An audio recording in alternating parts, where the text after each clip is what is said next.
Polística. Conversamos sobre ciudad y política.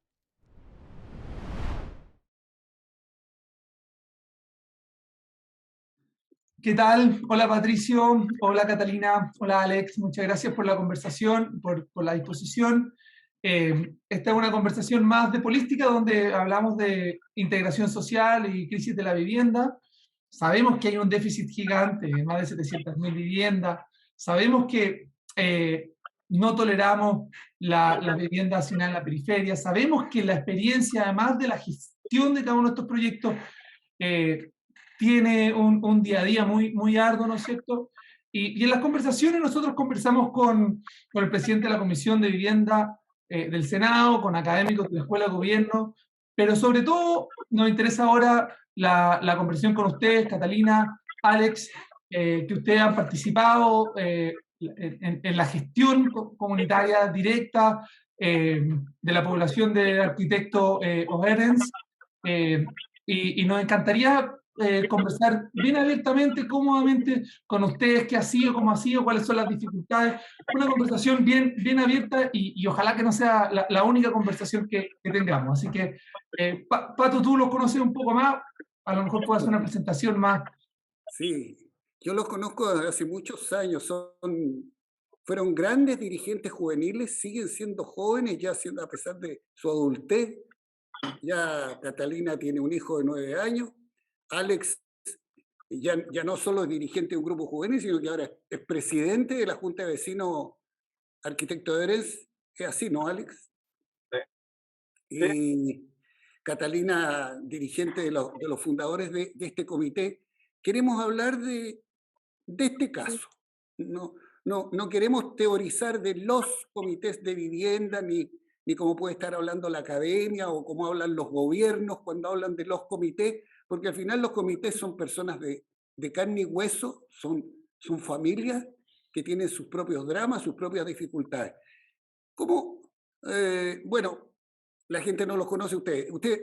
Quiero que los que están escuchando sepan que Catalina y Alex son eh, verdaderos dirigentes de la base social. O sea, yo los conocí cuando tenían 16, 17 años, 15 quizás, formando un centro juvenil, trabajando muy codo a codo en cuestiones culturales en la población, y desde ahí se han desarrollado en los últimos 20 años, conociendo los distintos tipos de problemas que tiene la base social en la zona norte de Santiago. Y en particular, ellos formaron un comité que se llamaba Esperanza, que es un muy buen ejemplo de lo que cuestan estas cosas, las dificultades con las que se encuentran y, y los fracasos que se tienen momentáneamente porque las cosas se llenan de dificultades de las cuales queremos que ustedes nos cuenten. ¿Cómo empezó este comité? ¿Cómo lo formaron? ¿Cómo partió y cómo fue dándose esto? Es lo primero que nos gustaría, junto con darle la bienvenida. gracias por la invitación. Bueno, el comité de nosotros tuvo una mala experiencia, nos fracasó, ¿ya?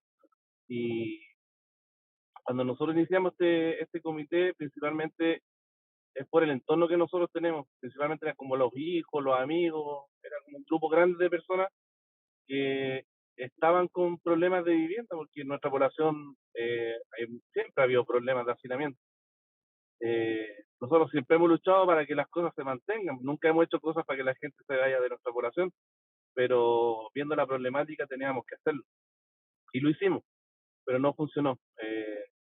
Un tema principal del fracaso también tenía que ver con el tema más bien psicológico de la gente, porque la gente tiene como muy grandes expectativas, obviamente por la necesidad de contar con una casa propia, pero a la vez en nuestro país, en Chile, eh, como todo se normaliza, eh, partíamos en que como que ya el nombre era Esperanza que era Alta Esperanza que está escuchando doctora, pero sabíamos que el comité podía estar 10, 12 años esperando que pudiera salir. Entonces la gente como que empieza a cerrarse a nosotros pero también a buscar como otras alternativas, tratar de agarrar la mejor posible, ¿ya? Y, y sabíamos como que nuestro peor enemigo iba a ser como el manejo psicológico de la gente, porque la gente se pone muy ansiosa, empieza a, en un momento cree, confía mucho en los comités, pero en otro momento se desalientan, y habíamos que tener nosotros un manejo como bien importante con el grupo para que no se nos fuese la gente y para que no decayeran, porque sabíamos que era nuestro peor enemigo, que la gente decayera y que el grupo se nos desarmara, que fue precisamente lo que pasó. ¿Cuándo Dime una fue cosa, esto? dime una cosa, Alex, la gente que formó inicialmente el comité, perdona, Seba, Dale nomás, dale nomás.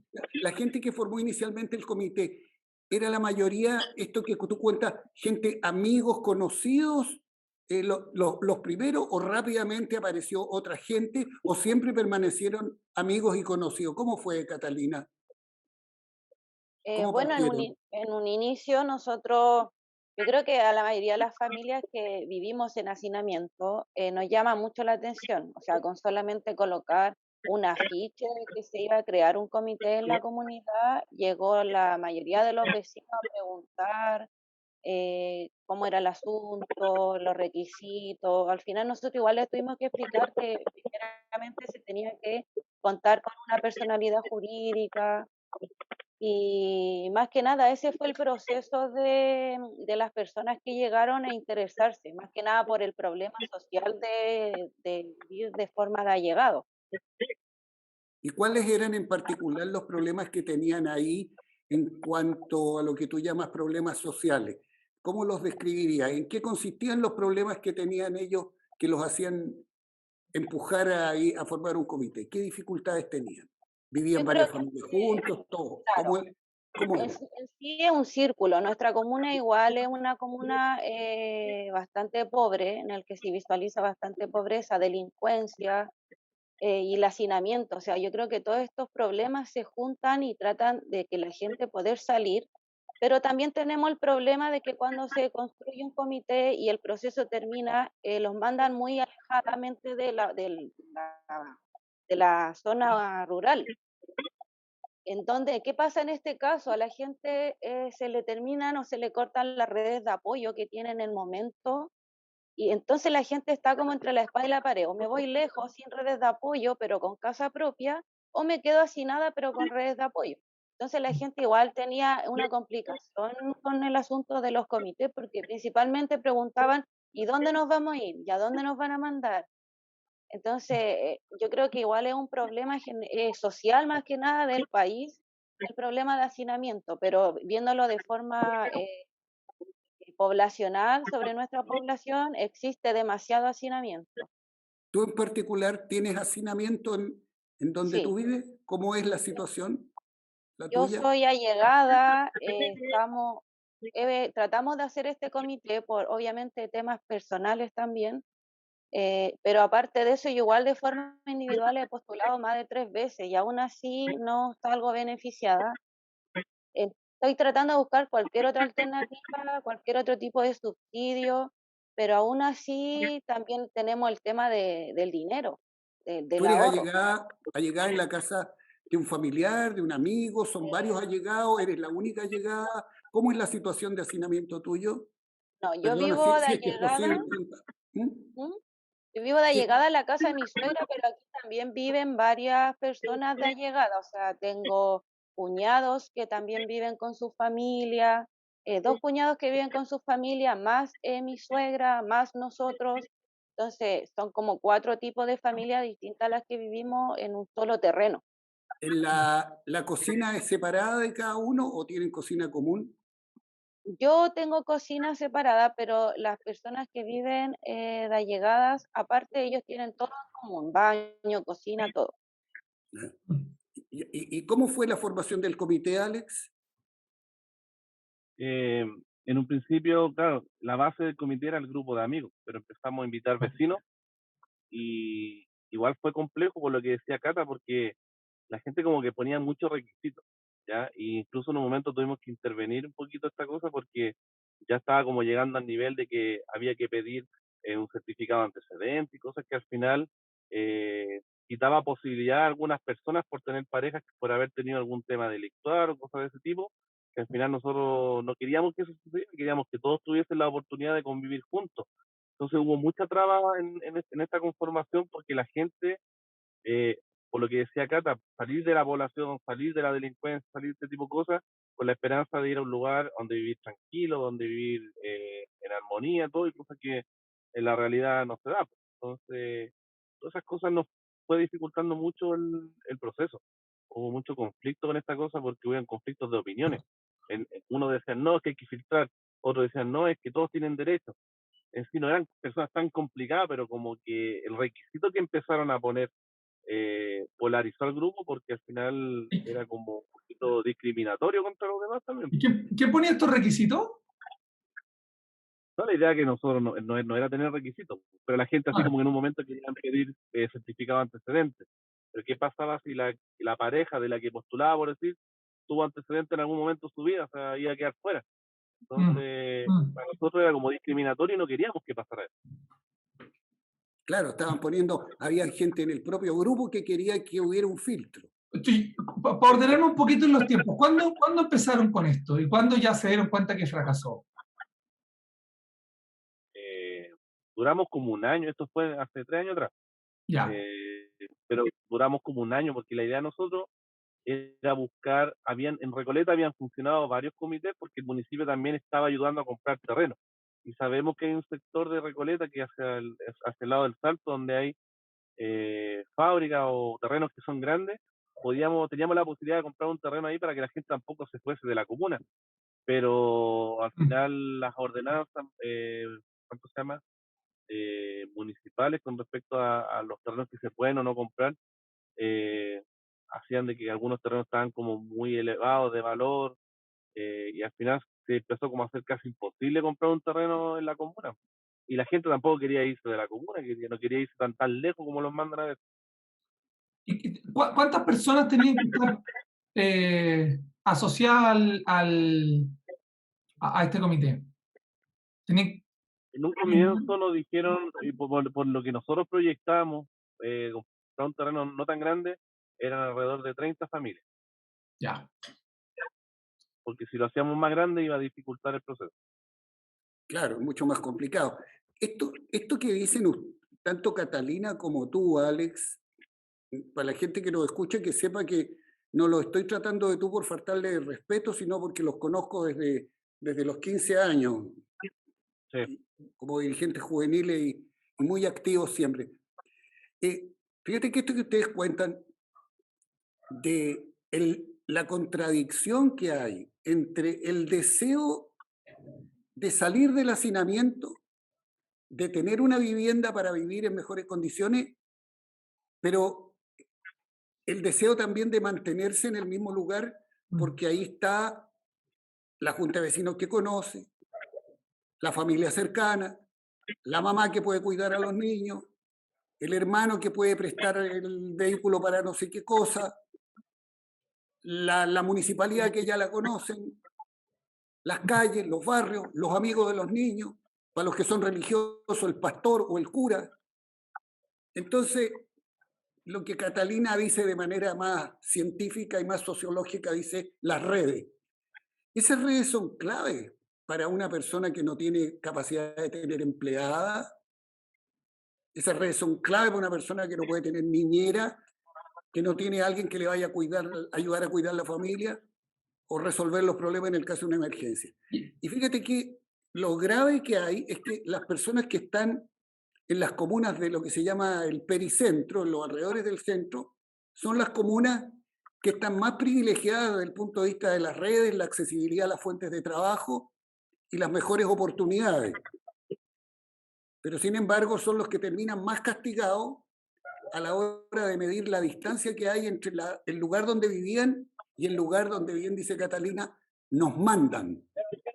Entonces, a mí me pasaba muchas veces que trabajaba con comités en que terminaban desilusionados diciendo, no, es que no nos vamos a ir. Y ahí Alex, ¿por qué?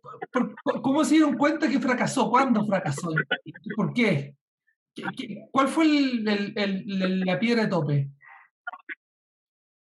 Lo que pasa es que la gente, la ansiedad de la gente, porque nosotros le dijimos que lo que más iban a tener que tener era paciencia, porque había que investigar, buscar terrenos, tener información, eh, había que negociar, es decir, que el municipio, como el municipio también nos estaba apoyando, las cantidades de dinero que tenían con respecto a los metros de un terreno, lo que podía poner el municipio, lo que podía poner el proyecto, entonces tenían que darse como una serie de condiciones para que esto generara, entonces fue difícil, pues, y uno cuando transmite toda esta información, la gente igual ansiosa de la ilusión de tener una casa pronto, también se le empezó a ir como para abajo y empezaron a buscar otras alternativas, o sea, como querían, todo lo querían rápido y estos procesos no son rápidos, son largos, son muchos años que llevan. Pero Ahí sí te bajaba. esto ocurrió porque ustedes querían organizar a un grupo que postulara de manera conjunta hacia un terreno determinado para una determinada arquitectura y para una construcción donde iban a terminar viviendo más o menos en común el grupo completo. Porque la otra fórmula es que se fueran por la libre en la individual a postular al subsidio en que te pasan el vale por, ¿no es cierto? Y tú vayas a salir a buscar vivienda por tu cuenta. Ustedes se entusiasmaron por un tipo de proyecto específico que era el de tener un tipo de subsidio específico, que es el de poder tener una postulación a un determinado terreno y a un determinado proyecto. ¿Es Sí, así? Sí, pero igual se le aconsejó a la gente que mientras no se iniciara la postulación, siguieran postulando de manera individual, porque como el proceso de nosotros era largo, también se le aconsejó de que si ellos estaban cumpliendo los requisitos para poder optar de manera individual, que lo hicieran. Ah, ah. Pues si son procesos largos, ¿cuándo tú dices, saben que esto no funciona? Porque Alex partió diciendo que fracasó y eso, bueno, es una cosa, es una situación que es de máximo interés. Patricio, tú estuviste incluso en la Comisión de Vivienda y Urbanismo, y estos son los casos que en realidad deberíamos tratar de, nosotros como organización, como política, de relevar. O sea, ¿qué es lo que fracasó? ¿Cuándo sentiste que fracasó? lo que pasa es que, claro, se empezó a ir la gente del grupo, empezaron a renunciar al proceso porque en sí quien se lleva todo el peso es la directiva del comité, pues, entonces toda la esperanza está Ah, en cómo se manejen los dirigentes. Al contrario, porque uno piensa que debería ser el Estado quien debería entregar las garantías y nosotros como organización agrupar a la gente, lo que nosotros hacemos, y que se dieran las condiciones para que puedan postular, pero todo el peso cae en uno, porque uno tiene que ir a buscar el terreno, considerando que uno ah, también trabaja y tiene su cuenta, entonces uno tiene que hacer la pega y muchas veces las condiciones técnicas no las tienen, uno trabaja en otras cosas. Eso es muy importante. ¿Pueden contar un poquito de eso? Porque hay mucha gente que piensa, sobre todo a veces algunos teóricos y algunos políticos que toman decisiones. Juan se mencionaba lo que era mi experiencia de 16 años como diputado, presidiendo varias veces la Comisión de Vivienda. Incluso trabajé en la creación de la Política Nacional de Desarrollo Urbano en el gobierno de Piñera, en que invitó a políticos de todos los sectores, donde vimos además el problema habitacional. Y esto parece como una cuestión teórica, pero cuando ustedes dicen esto, a veces la gente cree que el gobierno pone un monitor, un conductor en cada comité, un verdadero padrino del Estado y del gobierno que los va acompañando en el día a día, y no es así. No, El peso se lo llevan ustedes, pero de todas maneras existe una asesoría del Serviu previo a la resolución del proyecto. Varios comités han tenido ayuda en que los guían, los van guiando para... ¿Qué pasa con la búsqueda de los terrenos? ¿Los ayudan en la búsqueda de los terrenos? ¿La solicitaron la ayuda a ustedes? ¿El Serviu les ofrece algo? ¿Ustedes piden algo y les dicen no? ¿No hay gente suficiente? ¿No hay equipos? ¿Cómo pasa?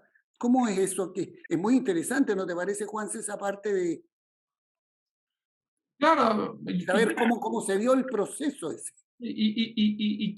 ¿cuál es la piedra de tope con la que se encontraron ustedes? No, pero en lo que en esta dificultad Sí. que están hablando, de que tienen que salir a buscar los terrenos, que tienen que responder ellos, que además no están pagados para el servicio, porque están haciendo un servicio de funcionario. ¿Cuántos eran Nosotros ustedes en el comité, Catalina? éramos alrededor de 30 personas, No me pero no, refiero a la directiva, perdón, me expresé mal. la directiva eran alrededor de 5 o 6 personas, si no me equivoco, porque como había cambiado la ley para poder armar un grupo con personalidad jurídica, ahora incluso se nos hace más complicado ese asunto porque antiguamente me parece que eran 3, hoy en día son 6. Y igual se hace complicado porque la gente en sí muchas veces no se quiere comprometer, no quiere tomar responsabilidades sobre el comité. Nos llevó un proceso bastante largo decidir la directiva Ah, y en ámbito a lo otro, nosotros igual recibimos asesoría de la municipalidad.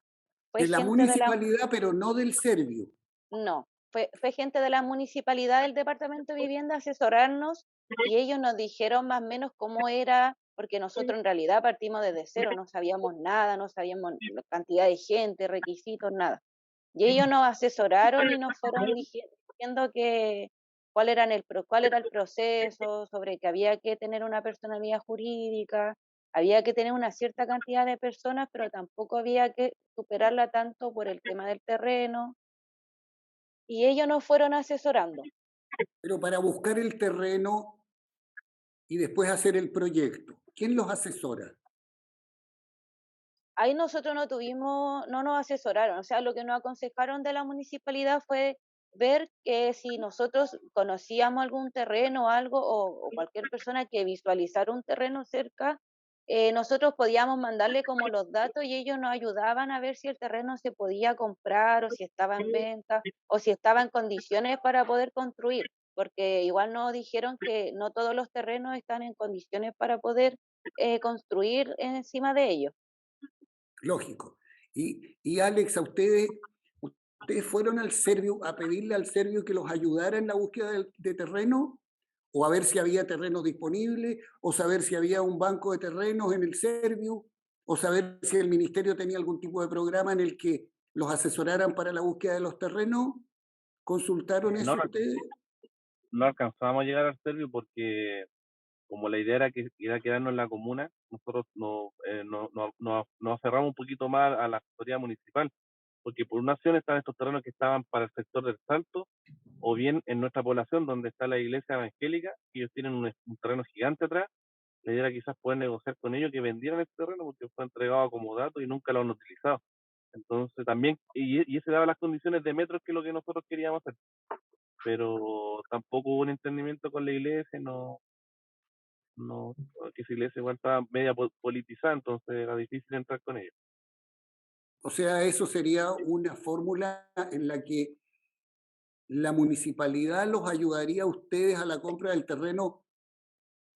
¿Con qué fondos? ¿Con qué dinero? ¿De Con quiénes? fondos municipales. Lo que pasa es que se habían en Recoleta hubieron varios proyectos que funcionaron así, dentro de la comuna.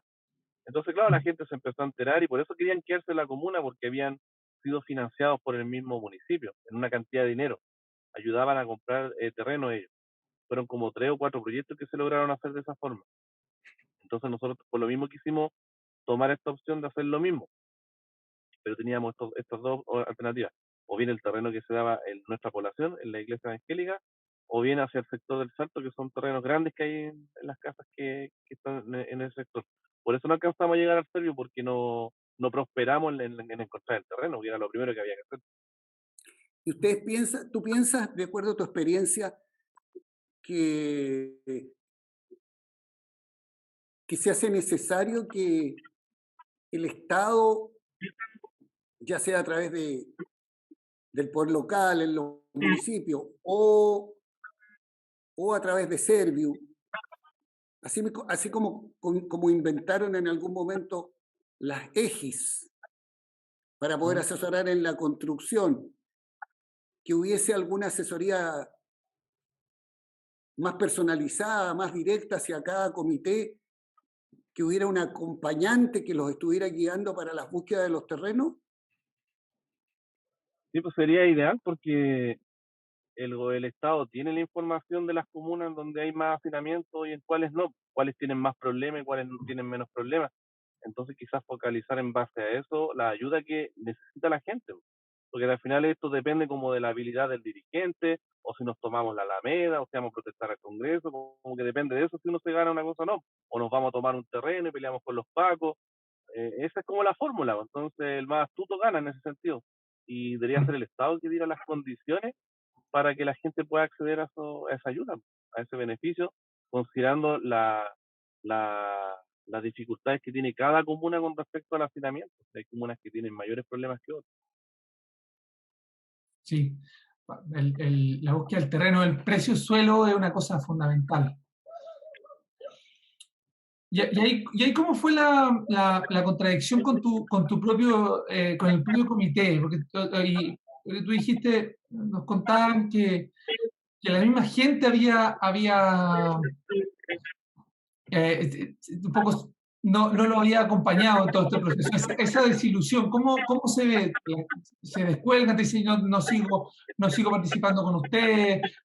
¿Desconfío del proceso? ¿O muchas gracias? ¿Cómo es esa parte? Lo que pasa es que había un grupo de vecinos. eh, lo que pasa es que nuestra población es grande. Es una junta de vecinos que prácticamente es toda la unidad vecinal. Entonces, hay como subdivisiones dentro del terreno que hacen que un grupo de personas era de este lado y el otro eran del lado oriente y uno del lado poniente. Entonces, como que todos del lado oriente pensaban distinto a los del lado poniente. Entonces, nosotros, el grupo de amigos, nosotros éramos del sector poniente y el grupo de vecinos eran del sector oriente. Entonces, ellos ponían como más condiciones, como que, obviamente, si lo ideal uno quiere vivir en un lugar que ojalá la convivencia sea sana, que ojalá no hayan problemas de delincuencia, ese tipo de cosas, pero lamentablemente la realidad de nuestro vivir, de nuestra cultura, es esa, no es otra. Y las condiciones que también económicas, porque también depende de lo económico para obtener un tipo de vivienda o no, o un sector donde vivir o no, no están como apegados a la realidad también de la realidad de la gente. Entonces, como que pusieron la vara muy alta en un grupo de personas, se polarizó el grupo y empezaron a poner estas condiciones que al final lo que generaba era de que se estigmatizara a una persona por el hecho de pedirle un certificado de antecedentes Ah, o porque son personas conflictivas, no sé, entonces como ese tipo de problemas que tuvimos. O Y por sea, otro lado, la presión. cuando tú hablas de pedir certificado de antecedentes, no es que la municipalidad ni el Servio les hubiera pedido los certificados de antecedentes, sino que eran pobladores del mismo grupo que estaban diciendo que había que pasar el sedazo para que no hubiera gente que tuviera antecedentes de comisión de delitos en el comité. Sí, pues fue ¿cuánto se llama? Se generó todo un diálogo con respecto a quienes humanizaban más el tema de la vivienda y otros no, porque el otro es como que sí, porque tenemos que vivir seguros por el miedo que tiene la gente, también es obvio, se entiende y se comprende, pero, pero eso condicionó mucho al grupo. claro, Mm. claro. También tuvimos la problemática del ahorro. A ver cómo Ah, es eso. Sí, porque nosotros en la página, cuando nosotros nos fueron a asesorar, nos dijeron desde un principio que eran 10 UF, que es más o menos aproximado 300.000 pesos en la libreta, y había mucha gente que, o sea, le cuesta mucho ya ahorrar, porque obviamente hay gente que vive con el mínimo, que es un poquito más de la cantidad de ahorro que se le pide. Y también nos hicieron ahorrar, aparte de eso, porque daban un premio al ahorro que era como para comprar el terreno. Hay un premio al ahorro que me parece que si uno coloca una UF más, el Estado le regala media UF. Entonces, al final, para nosotros, para poder conseguir un terreno con el valor que hoy en día está en el mercado, necesitamos que la gente alcanzara un ahorro de 1.000.000, 1.200.000 pesos. Entonces a la gente se le hacía, si ya se le hacía imposible ahorrar 10 UF, era casi imposible ahorrar 1.500.000 de pesos. mucha gente se desilusionó porque, claro, en un principio a uno le dicen, no, son 10 UF, pero a medida que iba avanzando el comité vimos la realidad de la cantidad de dinero que vale el terreno y, claro, o sea, sacando cálculos, porque tampoco éramos una gran cantidad de personas como para haber sacado un cálculo millonario. eh, Se le iba a exigir, como éramos un grupo de 30 personas, se le tenía que exigir 1 millón, 1,5 millones a las personas. Y las personas que superaban el 40% de su registro social de hogares, el ahorro iba a ser mucho más alto. Ah, Entonces Claro, ahí la tenían, gente empezó a desilusionarse. sí. quiero preguntarles respecto a esto que describe Catalina. Si activas el micrófono, Catalina, le quería preguntar a los dos si nos pueden precisar que esto que les pasó en el Comité Esperanza, que pensaban primero que había que poner 10 UF y después terminaron siendo 50. más de 40 UF, casi 50 UF. Eso sucedió producto del valor del terreno porque ustedes decidieron que querían un terreno en la comuna o también si iban a otro lugar, los lugares que ustedes estaban eligiendo también eran de ese valor. Por quedarnos en la comuna. Ya, Era Fue por mucho más más. que nada, claro, fue porque más que nada priorizar quedarnos en la comuna por todo el asunto de las redes, la lógico. comodidad, la locomoción, pero aún así, visualizando terrenos en otras comunas Eso, aledañas, un poquito más lejos, el valor no disminuía tanto, o sea, no eso era quería tanta saber. la diferencia. Eso quería saber. Ya. O sea, nos podíamos ir a un terreno un poquito más alejado, pero iba a ser un poquito menos la diferencia en dinero. Entonces, si ya teníamos esa cantidad, valía la pena juntar un poquito más y quedarnos en la comuna. Y esto entonces, yo cada vez que veo lo que les pasa a los comités, no sé si estoy equivocado y quiero preguntárselos a ustedes dos, cada vez que veo que para los comités hay, no hay una pedagogía del Estado hacia los comités. No hay una preparación hacia los comités. Y los comités comienzan a aprender a tropezones. Y los dirigentes tienen la información, pero los miembros del comité viven lo que vivieron los miembros del comité de ustedes. Es decir, llegan con todas las ganas, creen que al día siguiente los dirigentes les van a tener sobre rieles, caminando las cosas, y ellos van a tener que firmar y poner el ahorro previo. Punto. Y nadie les enseña qué es lo que Porque va a ir fuesen pasando. gestores inmobiliarios expertos. Entonces, Sí, mi pregunta es, ¿estamos en lo correcto cuando decimos de que aquí hace falta no solo un acompañamiento de parte del Estado, como conversábamos antes, sino también una pedagogía de la construcción del comité y de la enseñanza por parte del Estado y no del dirigente? Porque es bien injusto, porque ustedes cuando terminan explicando algo, los miembros del comité, el resto de las familias creen que ustedes están de acuerdo con esas reglas y ustedes lo que están haciendo es transmitirlo. Entonces les empiezan a cobrar a ustedes. Pero ¿para qué vamos a tener que...? En fin, si ustedes no lo han inventado las reglas. Entonces yo veo que en el proceso previo no solo falta asesoría, sino falta enseñanza y acompañamiento. ¿Cómo sienten ustedes esto que estoy hablando? ¿Muy teórico? Está ahí en silencio, Alex. ahora sí. Nos pasó a nosotros, pues hay un tema de experticia porque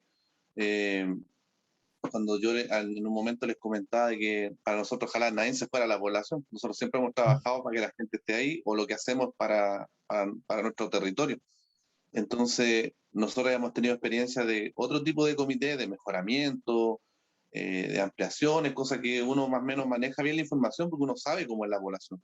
sabe que hay tantos tipos de tipologías de casa, sabe dónde puede apuntar un proyecto, dónde no. Entonces, claro, era como meterse a la página web del Servio y decir, ya, estos son los requisitos, uno traspasaba la información, la gente hacía sus papeles, nosotros le ayudábamos en otro, y se daban las condiciones y el proyecto salía adelante. De hecho, a nosotros nos fue súper bien en proyectos de mejoramiento. ¿Ya? Estás hablando, Alex, estás hablando de programas de mejoramiento y también de densificación predial, eso cuando podías construir en fondo de sitio, de los dos casos. En el de fondo de sitio, ahí no nos fue muy bien, ¿ya?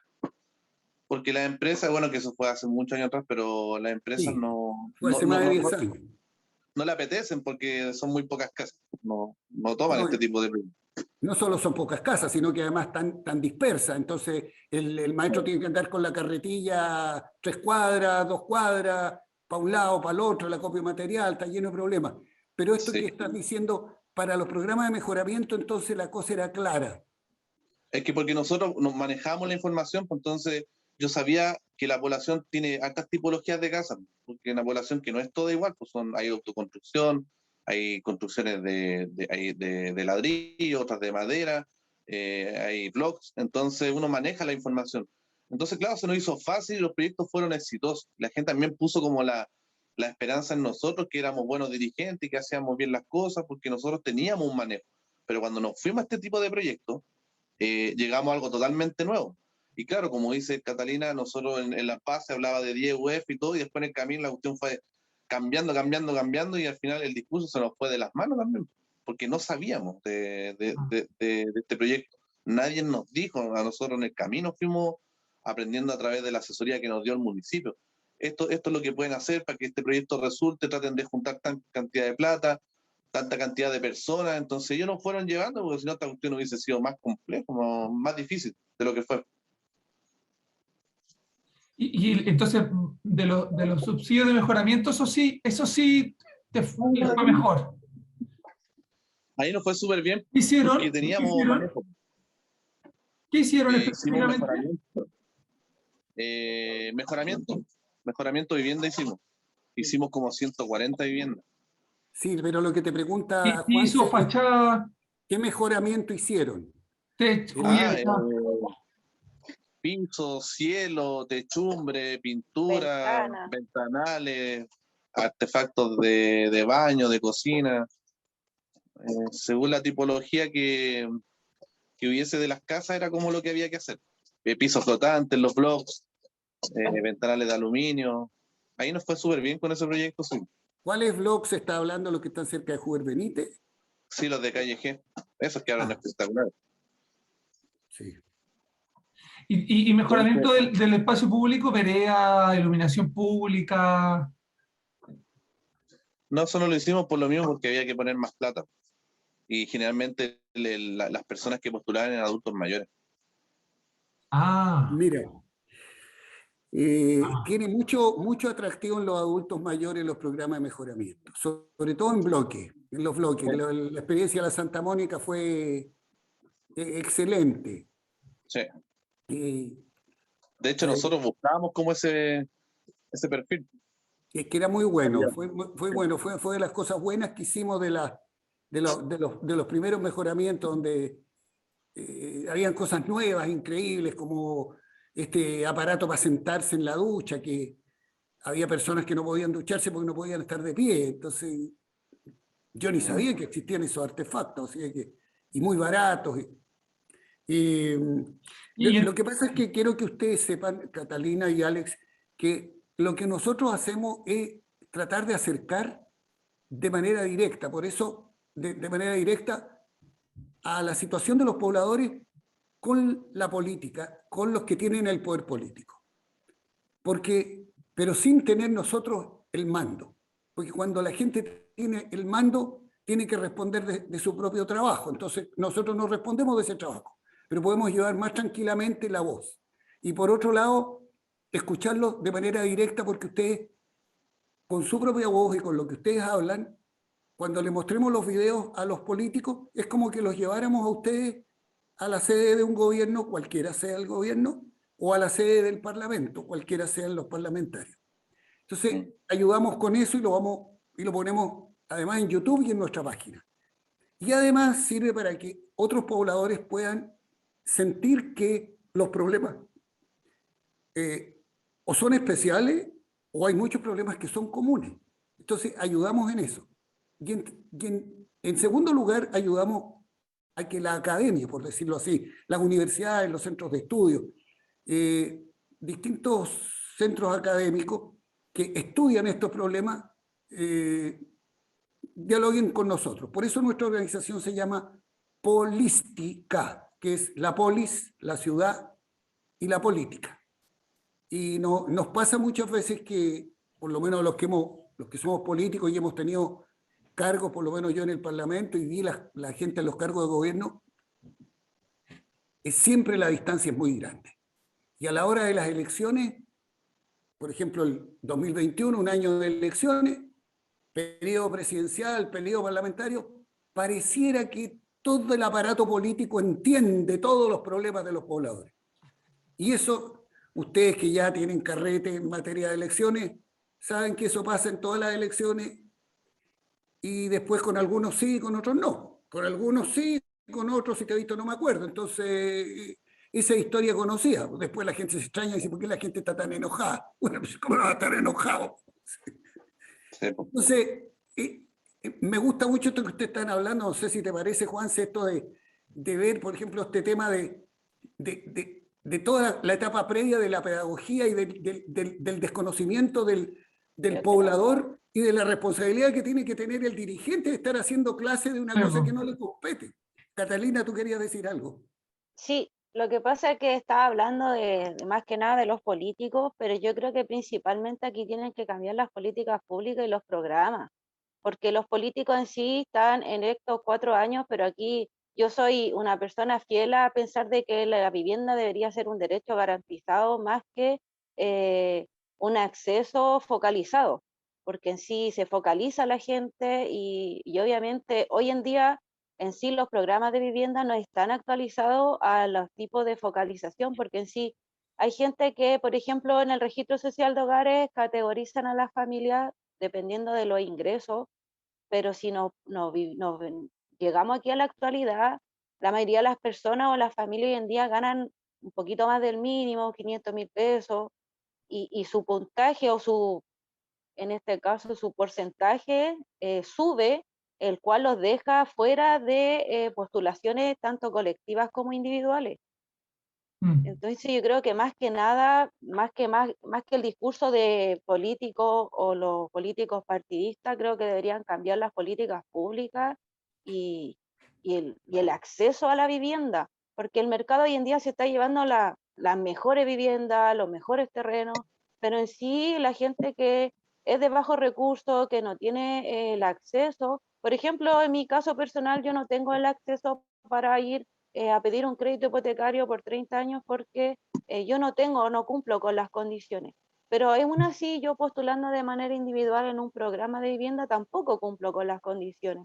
Entonces, o tengo más hijos que los voy a tener que tener hacinados, o voy a tener que, no sé, tener 3 trabajos para poder cumplir con las condiciones que me pide el banco. Y en este caso al banco yo le tengo que pagar. Tú contaste que habéis postulado individualmente en otros 3 casos, ¿no? Sí. Cuéntanos más de eso, porfa. Sí puede ser. De los 3 casos y no cumplo con los requisitos, el puntaje de corte creo que este año fue de 1065, creo, y yo estoy con 360 puntos. O sea, yo voy a tener que postular, o no sé, 8 veces más para poder alcanzar un poco, pero también tengo que reconocer que cuando alcance ese puntaje, el puntaje de corte va a ser mucho menor, mucho más alto. Ah. Y la otra opción es tener más hijos. Y no tengo las para poder condiciones económicas. tener más hijos para poder subir el puntaje. Claro, claro, o sea, o voy a tener que hablar con un adulto mayor que se integre a mi ficha. ¿Por qué? Porque los puntajes que a uno le dan va de forma categórica. O sea, si tengo un adulto mayor, me dan más puntaje. Si conservo el ahorro, me dan más puntaje. Si tengo más hijos o más integrantes en el grupo familiar menores de edad, me dan más puntaje. dice el servicio militar. Entonces son cosas que yo creo que ya no están en la actualidad. La mayoría de los chilenos hoy en día están teniendo 1 o 2 hijos aproximados, porque más de eso no están las condiciones ni habitacionales, ni económicas, ni sociales, ni culturales, ni educacionales como para traer a otro hijo al mundo. Entonces, creo que hay muchas trabas, creo que no está actualizado, y aún así incluso los valores que da el subsidio tampoco están actualizados. Yo puedo optar al subsidio de S49, el cual me da cerca de 28 millones de pesos, y puedo comprar, me parece que hasta 38 millones de pesos, pero hoy en día una vivienda no te sale 38 millones de pesos. Tendría que irme a las poblaciones más vulnerables, San Bernardo, lado súper peligroso, y de verdad, o sea, si yo quiero salir a irme a un lugar peor, prefiero quedarme a donde estoy. O tendría que salir fuera de Santiago, irme a un lado rural, al sur, al norte, como para poder adquirir una vivienda.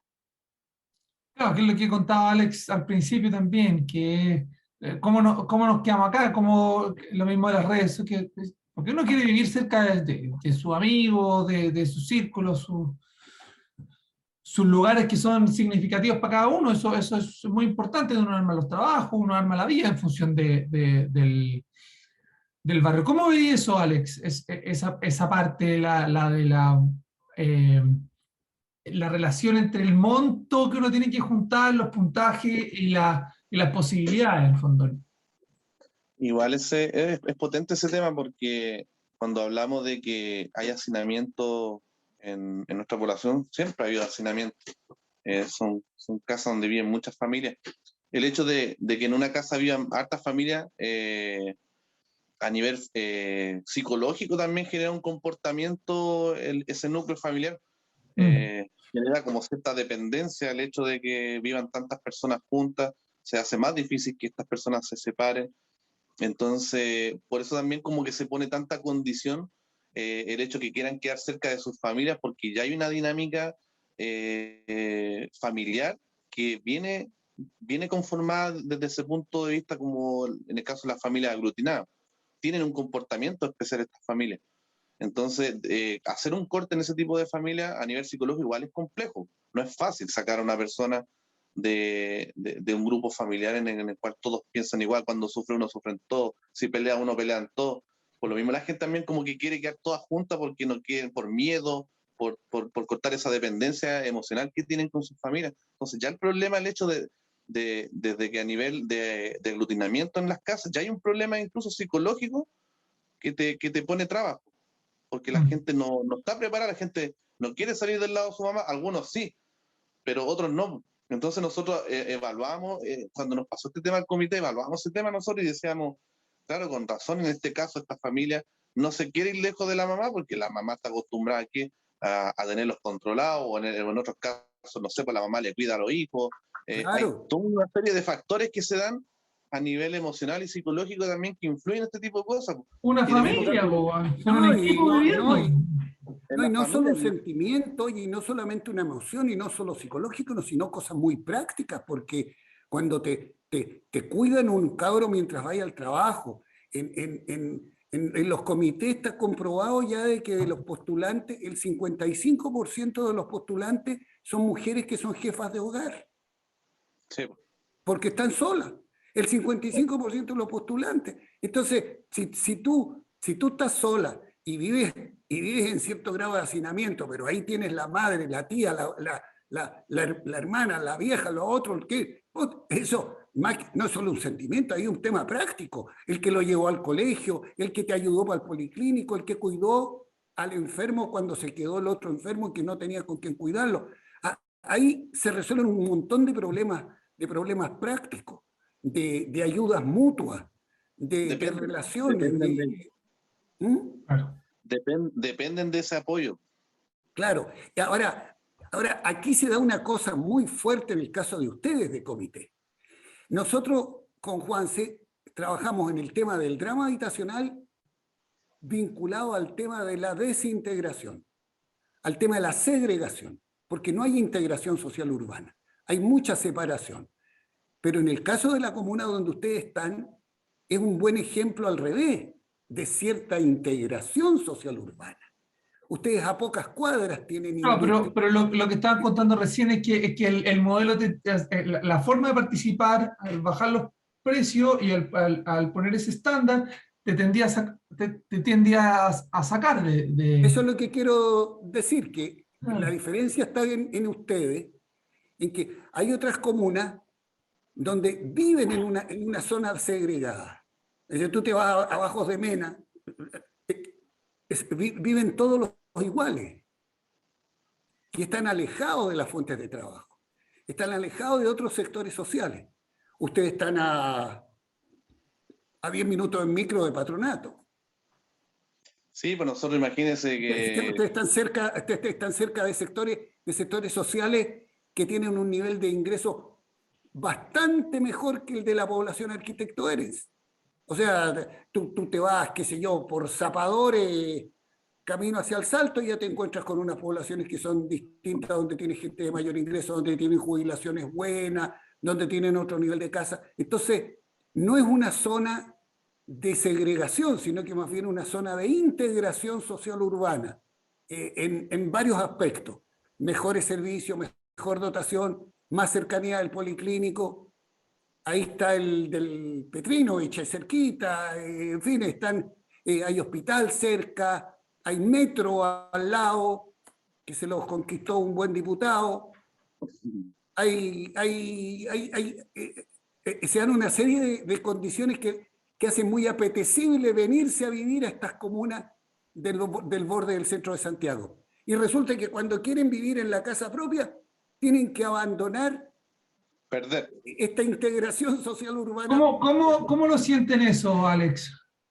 Es que eso es porque, imagínense, el tema cuando llega el metro a nuestra población, claro, fue un avance tremendo, porque teníamos una estación ahí a menos de 1 kilómetro, a menos de 500 metros, y empezaron a arreglar las canchas, y se empezaron a arreglar las plazas, los parques, y después tenéis que irte a otro lugar donde empecé como de cero. Nadie quiere perder ese avance tampoco. Si tiene razón ahí, don Patricio, de que sí, pues, hay toda una integración en lo que en los años se ha logrado en nuestro sector, ¿ya? Porque se han ido solucionando problemas sociales en ese sentido. Se construyó un jardín ahora, hay cosas que antes no estaban. Y entonces, claro, me tengo que ir a otro lado que quizás está en ese tipo de implementación, pero quizás, claro, pues hay más gente, hay más problemas de delincuencia, entonces al final la gente no se quiere ir de ahí, pues está acostumbrada ya a vivir en ese sector donde están todas estas condiciones que tanto costó que llegaran, ese es el tema. Quizá en eso también podrían mejorar los programas de vivienda, no tanto ver el sector unitario de las familias, sino también ver el entorno. Por ejemplo, un hospital cerca, un consultorio cerca, una caseta de carabineros o algo, algún comercio cerca, el mismo transporte, también sería como bueno, porque yo conozco mucha gente que se ha ido a Colina, pero todavía ni siquiera habían hecho las calles, no estaban las calles urbanizadas, o no tenían una, no tenían carabinero en el sector. Entonces yo creo que también sería bueno que en los programas visualizaran también el entorno en donde se van las familias, si van a tener redes, si van a tener eh, programas o cosas que le acerque más y se sientan igual un poco más, entre comillas, como en casa, pero sería bueno, porque por ejemplo yo en este caso, si yo me tengo que ir no sé, a Colina, a Lampa, mi hija es crónica, mi hija tiene una enfermedad de base, pues, a donde yo vivo ahora estoy a 10 minutos del Roberto del Río. Si yo me tengo que ir a Colina y a mi hija le da una crisis a las 7 de la tarde, 6 de la tarde, No llegáis. y yo tengo que de Colina bajar acá a Independencia, o sea, se me puede incluso hasta morir mi hija en el camino. Entonces yo creo que son muchos factores los que a la gente también la hace que se quede en el lugar donde está, ya conoce las redes, ya conoce su entorno. Yo creo que eso también el programa podría visualizar también, no tanto en la construcción en sí, sino más bien también verificar en dónde el sector y alrededor que tiene el sector donde están construyendo las viviendas. Mm. Yo lo escucho y yo creo que ustedes son dirigentes de primera, ¿no? Y francamente, eh, está claro que yo no soy candidato a nada ni voy a ser candidato a nada, así que lo estoy diciendo por lo que escucho. ¿Ah? ¿No es cierto, Seba? Sí, yo no tengo ninguna relación con la política, así que... no, pero sí, a mí me llama la atención que después de todo lo que cuentan, cómo reflexionan, ¿no? Toda la experiencia que tienen, además cuentan casos como sin éxito. O sea, me imagino como... no todos tienen, no sé, pues la vocación, el empuje que han tenido ustedes. Entonces, eh, No, yo lo veo como bien, bien dramático. y hablando con dos dirigentes de un comité que trabajó y no dio resultado, nos encontramos con dos dirigentes que están hablando de una manera propositiva Sí, hacia las políticas para el resto del país. sí, Para hacer Chile. mejores políticas públicas, de ciudad, Perdóname, sí. perdóname, pero yo lo encuentro emocionante porque podrían estar solo hablando de su propio caso. Han planteado el tema de las políticas que tienen que hacerse. Lo, lo considero fuerte. Sí, sí. Buenísimo, yo no nos quiero quitar más tiempo en la noche, ¿no? Ha sido una excelente conversación. Le agradecemos el tiempo, yo le agradezco personalmente la honestidad. Ojalá nos podamos juntar a tener esta conversa, a lo mejor en un no tan virtual y así como tan lejano, a lo mejor con un café o una cerveza o algo que nos puedan contar más. Lógico, lógico. Así que, Alex, muchas gracias por la franqueza, por la apertura, por la confianza. eh, y Catalina también por la apertura de contarnos además tu propia experiencia, muy, muy valiosa, muy valiosa. Así que muchas, muchas gracias. Si te gustó Polística, dale like, comparte y suscríbete a nuestro canal de YouTube.